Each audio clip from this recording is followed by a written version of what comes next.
Ayan ha, mga senior citizens, alam nyo ba na ngayong araw last day for June na buwan. Ibig sabihin bukas, tutungtong na tayo sa unang araw ng buwan ng July 2026.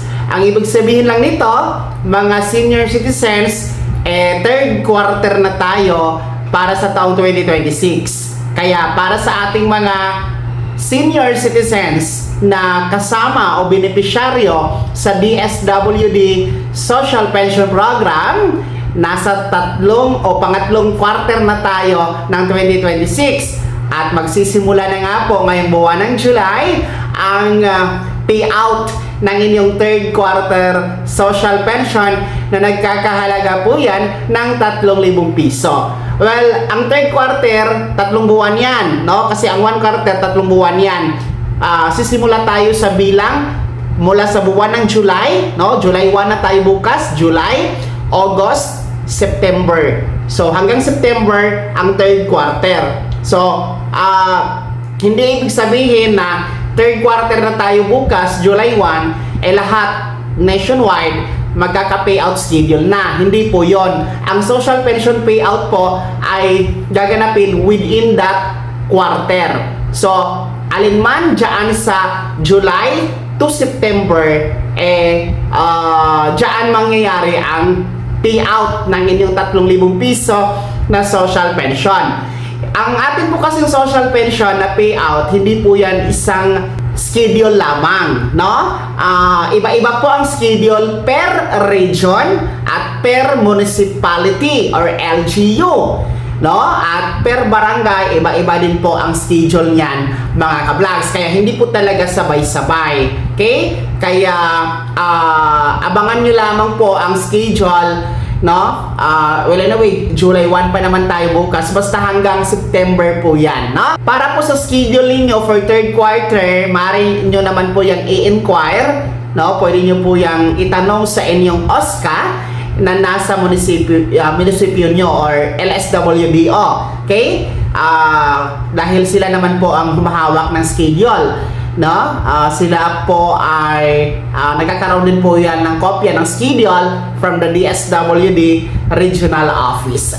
So, ngayon, since last day tayo ngayon ng June na buwan, June 30 tayo ngayon, no? Inaasahan natin na lahat dapat natanggap na ang second quarter social pension. Okay? 3,000 pesos din po yan. Ulitin ko, last day ngayon para sa second quarter, June 30. Kasi bukas, July 1, magsisimula na ang third quarter ng taon 2026.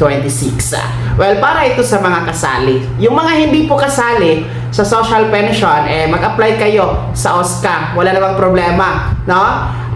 Anytime naman, any day, basta may opisina ang OSCA, open sila, pwede kayo pumunta doon para mag-apply. Pero siguraduhin na kayo ay kabilang sa indigent o mahihirap na mga senior citizens. Ano ba yung mga pag sinabi nating indigent, ano ba ang basihan dito? So, alinman sa apat na babanggitin ko.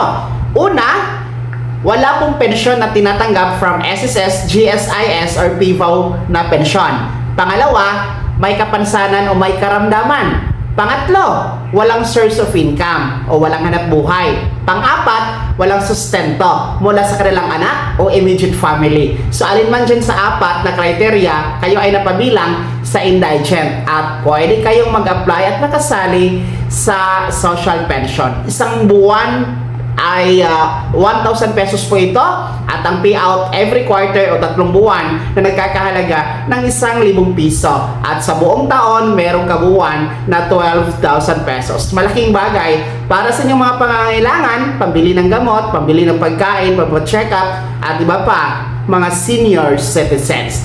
Kaya mga senior citizens, nais kong itanong sa inyo, no? Para sa mga kasali sa social pension, natanggap niyo na ba ang second quarter hanggang sa araw na ito ng June 30? At sino sa inyo dito yung mga nag-apply pero wala pang result, no? Meron po ba? Sino ang mga na-reject, no? At sino dito ang hanggang ngayon wala pang payout na nakuha from first to second quarter ng 2026. Lahat ng yan ibahagi na po sa comment section na nasa baba. Maraming salamat sa pagtutok. God bless. Mag-ingat mga ka-vlogs.